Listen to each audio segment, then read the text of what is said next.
Hey guys, welcome to another episode of Amber Unfiltered. Today I wanted to do something a little bit different and switch it up for you guys. I want to talk about some fun facts regarding myself, but before I do that, don't forget to like, comment, and subscribe. Also, if you want to cash at me at AmberUnfilteredShow, that'd be greatly appreciated. So, as I was getting ready earlier, I was like, oh my gosh, I feel like I always talk about like movies, celebrities, books. I was like, I want to do something else. I was like, I'm not in class right now, so I can't really talk about my education journey. But I was like, maybe I can give like a couple of fun facts about myself so that you guys can get to know me a little bit better, because I feel like I'm talking about everyone else but myself. I know I incorporate stories from my personal life, but I was like, oh, this might be a cute little like icebreaker or something like that. So I have 7 here. I could come up with more as I go along, but I kind of have some notes that I just took earlier real briefly or quickly. So the first one is, I don't know if you guys know this, I love to cook. To add to that, I love watching other people cook. It's like a fucking drug for me. I could just sit there and watch all day fucking long. My favorite celebrity chef, this is probably gonna be so crazy, is the Pioneer Woman. There's just something so sweet and just like fucking endearing about her. I could just literally watch her for hours. In fact, I do. Usually like on the weekends, typically on Sundays, I watch her because there's like back-to-back reruns. I also love, oh my gosh, what's her name? Molly Ye. She comes on after her. Oh my gosh, what is the name? Girl Meets Farm. I couldn't think of the damn name, but she's like basically a modern pioneer woman because she is of mixed heritage. I think she's like Chinese and Jewish, and she lives on a farm. I forget what type of farm she lives on, but her husband is the one that heads it. It's like a family farm, and she just cooks in like this cute little like rustic kitchen. Her dishes are so good. I've never tried to make anything that she has created on there, but I'm always drooling anytime she makes it. She makes it look so easy, but the Pioneer Woman is so relatable for me because she makes practical dishes.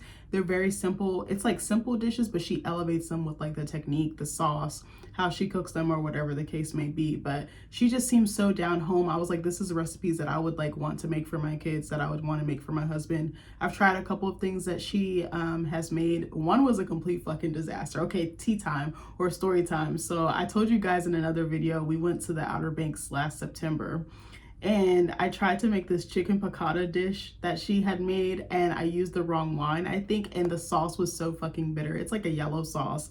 It was so trash. I tried to salvage it. We tried to add sugar. We were like on ChatGPT. We were like on the internet streets trying to figure out how to save this recipe. Complete disaster, would not recommend. And it was a lot of ingredients that I wasn't familiar with, like capers. I don't usually make a lot of stuff with like wine-based sauces. So I was like, baby, I need specifics. Some recipes I hate when they're just like, cook. I'm like, bitch, with what? Or they're like white wine. And it's like, but what brand would you recommend? What stores could I get this at, you know?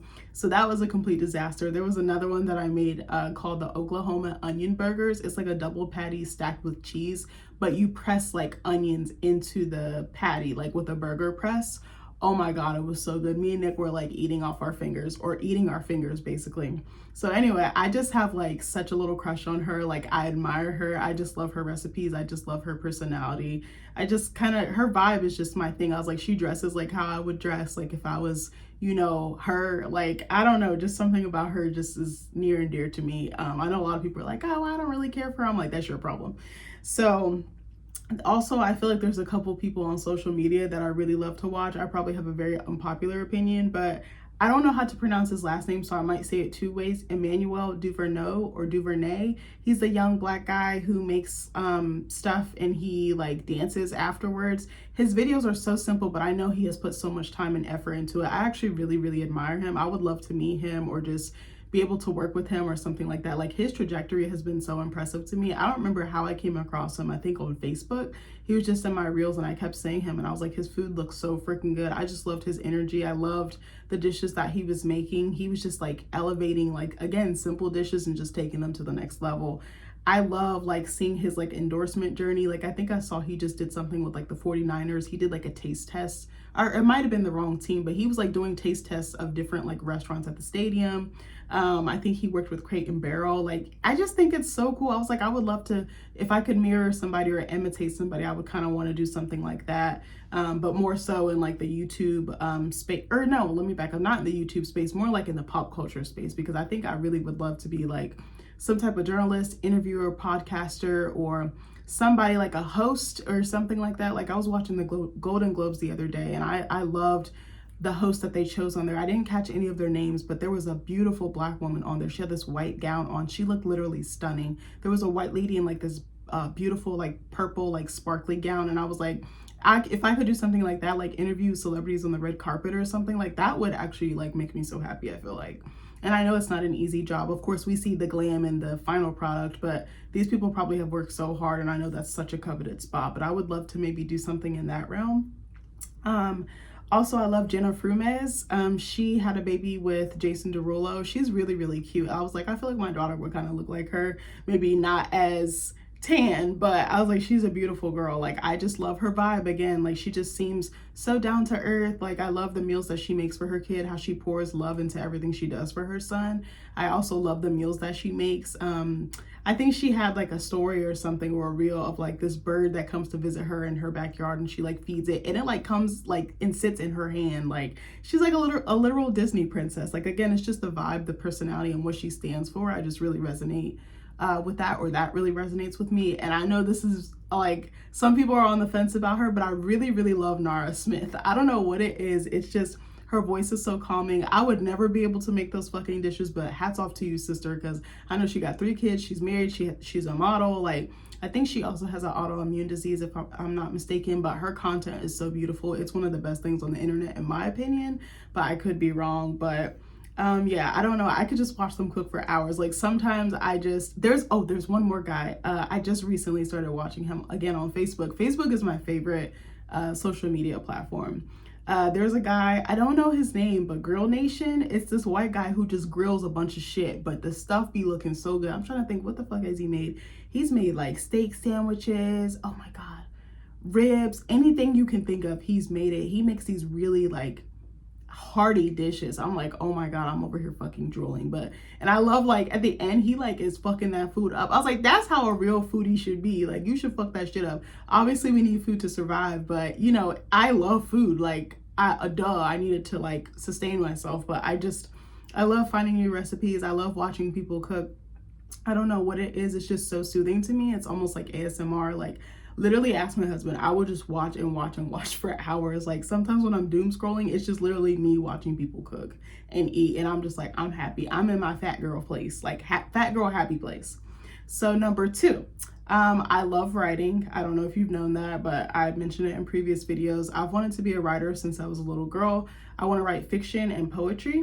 What's interesting is that my dad wrote poetry and my mom would write fiction novels. I don't know if she ever finished any of them, but I would read her work, like the chapters that she would put together, and she was very, very good. And my dad was very, very, very, very good, excuse me, at poetry, and he has gorgeous handwriting. Like, he's got like this big loopy like cursive handwriting, and I'm just like, oh my gosh, I feel like this video is so blurry. I don't know if it's just me. Sorry guys, it's kind of bothering me. I'm like, I kind of see it at the bottom. Maybe I'm getting distracted, but yeah, so I definitely feel like I'm picking up where their dreams left off, because those are the 2 mediums that I want to dabble in. I've started writing short stories, and I think I'm pretty decent at those. I would love to learn how to write plays and other things like that, but those are the 2, fiction and poetry mediums, that I'm like, I'm so attracted to this part of the craft. I really want to delve more into that. I just finally realized, after years of writing, I basically am self-taught. Like, the education system helped me, especially my primary school education, but a lot of my poetry style, I feel like I kind of came up with it on my own. I don't really see a lot of authors writing like this. I actually don't know the traditional style of poetry or how to write it, and I haven't studied it. So I would love to learn how to do that when I go to school. Maybe not this round, because I want to focus on fiction, but maybe if I get a master's, because I'm still contemplating that, I would love to figure out how to write poetry in the correct form, and like actually study the grades and like learn and like format my own voice from the traditional standpoint, as well as the style that I curated on my own. Excuse me, hold on one second. I don't know why my voice is all, hold on, I got some water here. Today's flavor is grape Waterloo. Waterloo is like crack in our household. I told you guys, we be going through these, like we buy them every fucking week. We be buying like 3 or 4 containers. It's so bad, or boxes. So I read everything that you could think of growing up. Shel Silverstein, Maya Angelou, Dr. Seuss, Nancy Drew, the Hardy Boys, the Boxcar Children. I saw a post yesterday, or today it was, I think it was last night, and it was talking about Lemony Snicket's A Series of Unfortunate Events. And I was like, those books were so top tier, and I love the movie. Did they only have one movie though? Oh my god, I love the movie. I was like, I think I'm gonna watch the movie again because I haven't seen it in so long. But I would read the fuck out of those books. Junie B. Jones, Ramona and Beezus, and anything Jerry Spinelli. There's so many other authors that I read, but those are the ones that stuck out to me and made me want to tell stories. And I finally realized like the reason why I love like mystery, suspense, crime, thriller. I was like, I basically read it. It was in all the media and stuff that I consumed as a child. So it kind of makes sense why I love it as an adult. So then number 3, I grew up in Germany. So I was born in the States, and then my parents are military, so we got orders to go overseas. So we lived there, I want to say 4 or 5 years. I could be wrong, but I know it was at least a couple of years. So German food is actually one of my favorite cuisines, even though I don't get to eat it that often because it's very hard to find authentic German spots, especially where we live. We're kind of in the country in the cut. There's a place around us, Jesus Christ. There's a place that's like an hour from our house that we go to on special occasions, and that food is top tier. You're always walking out with boxes of food. They have the best motherfucking schnitzel. If you don't know what schnitzel is, go look it up, and I'll tell you what it is.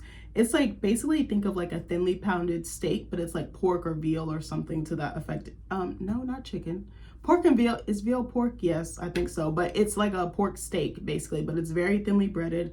It's like coated and breadcrumbs and other things. Then they deep fry it, or I don't want to say deep fry, they fry it. And sometimes, excuse me, they have lingonberry jam. It's like a berry jam that goes on top. It's so good. It'll have like lemons on it that you can squeeze for like flavor. It usually comes with a side of either fries or spatzel, which is like handmade pasta. I don't know how to describe spatzel. You'd have to look it up, but it's Spaetzle or something to that effect. But it is so good. That is one of my favorite things to eat. And sometimes you can also get it with like this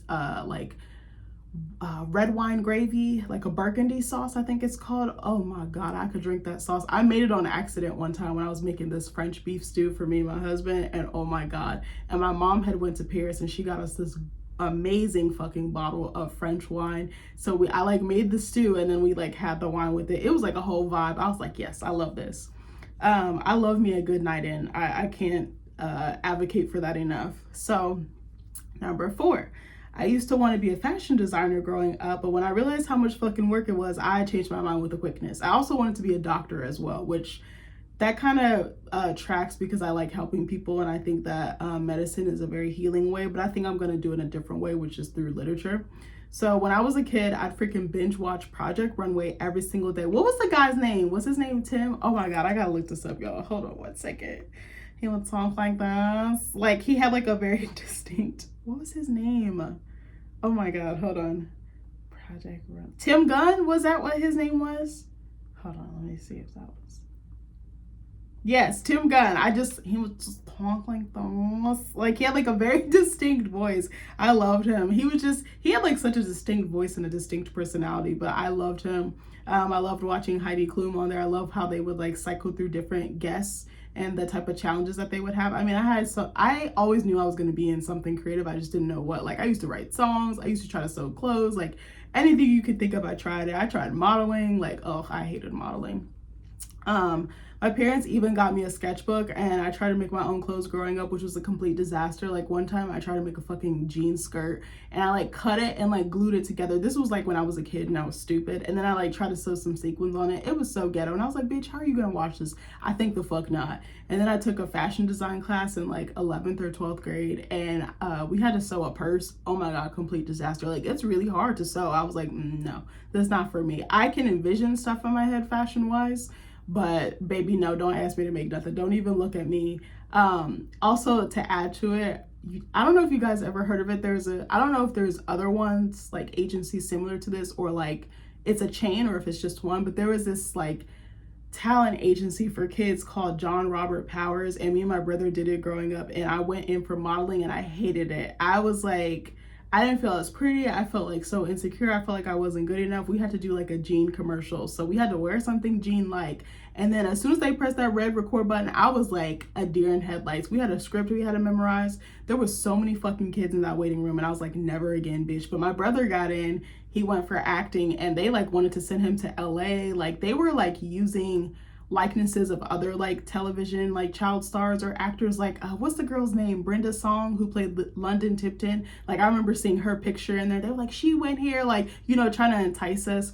but they wanted like 10K or something crazy like that, and like one of my brother and like one of our parents to move to LA, and our parents were like, no, like Black parents don't play that. They're like, hell no to the no, no, no. Like our parents were like, no. I think he really could have made it. Like, it's funny, he's like in the entertainment space now, and I was like, this is so fitting. And he would like film, like we had like a little like 90s camcorder, like with the strap and everything that you would like put on your hand, and he would like film everything. So I really could see him being like a director or actor or something like that. That's not what he does now, but I was like, he has like the eye and the technical aspect of it. I think he would totally do it. But yeah, anyway, I always wanted to do something that had to, you know, deal with the arts. I just didn't know in what capacity. But writing was like my number one love, or first true love.